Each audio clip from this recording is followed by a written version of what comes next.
বাংলাদেশ আওয়ামী লীগ ও এর সব অঙ্গ সংগঠন, সহযোগী সংগঠন এবং ভ্রাতৃপ্রতিম সংগঠনের অনলাইন ও সামাজিক যোগাযোগ মাধ্যম ভিত্তিক কার্যক্রম বন্ধে উদ্যোগ নিয়েছে সরকার।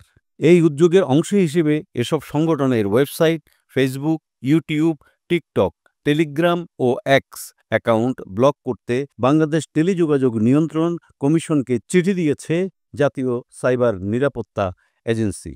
মঙ্গলবার বিটিআরসিকে পাঠানো এই চিঠির বিষয়টি প্রথম আলোকে নিশ্চিত করেছেন প্রধান উপদেষ্টার ডাক, টেলিযোগাযোগ ও তথ্য প্রযুক্তি বিষয়ক বিশেষ সহকারী ফয়েজ আহমেদ তৈয়ব। তিনি বলেন, সরকার নির্দেশিত প্রজ্ঞাপন অনুযায়ী অনলাইন প্ল্যাটফর্মগুলোতে আওয়ামী লীগ ও সংশ্লিষ্ট সংগঠনের উপস্থিতি বন্ধে সামাজিক যোগাযোগ মাধ্যম কোম্পানিগুলোকে আনুষ্ঠানিকভাবে জানানো হবে। এর আগে সোমবার স্বরাষ্ট্র মন্ত্রণালয়ের জননিরাপত্তা বিভাগ থেকে জারি করা এক প্রজ্ঞাপনে বলা হয়, আন্তর্জাতিক অপরাধ ট্রাইব্যুনালে বিচারাধীন থাকা পর্যন্ত আওয়ামী লীগ ও এর সব অঙ্গ সংগঠন, সহযোগী ও ভ্রাতৃপ্রতিম সংগঠনের যাবতীয় কার্যক্রম নিষিদ্ধ। এ প্রজ্ঞাপন অনুযায়ী কোনো ধরনের প্রচার, সভা সমাবেশ, অনলাইন বা অফলাইন কার্যক্রম, এমনকি সামাজিক যোগাযোগ মাধ্যমেও তাদের উপস্থিতি নিষিদ্ধ করা হয়েছে। একই দিন নির্বাচন কমিশন রাজনৈতিক দল হিসেবে আওয়ামী লীগের নিবন্ধন স্থগিত করে।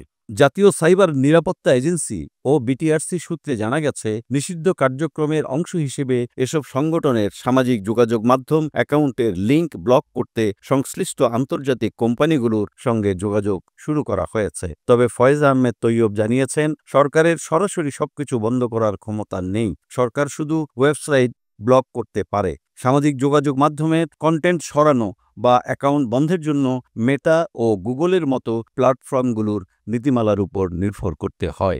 মেটার সর্বশেষ স্বচ্ছতা প্রতিবেদন অনুযায়ী ২০২৪ সালের জানুয়ারি থেকে জুন পর্যন্ত বিটিআরসির অনুরোধে ২৯৪০টি কন্টেন্ট বাংলাদেশে সীমিত করা হয়। অন্যদিকে গুগলকে ২০২৪ সালে বাংলাদেশ থেকে ৪৯০টি অনুরোধ জানানো হয়, যার আওতায় ৫,৮২৭টি আইটেম অন্তর্ভুক্ত ছিল। সরকারের এই উদ্যোগের ফলে দেশের রাজনীতি ও সামাজিক যোগাযোগ মাধ্যমে বড় ধরনের পরিবর্তন আসার সম্ভাবনা তৈরি হয়েছে।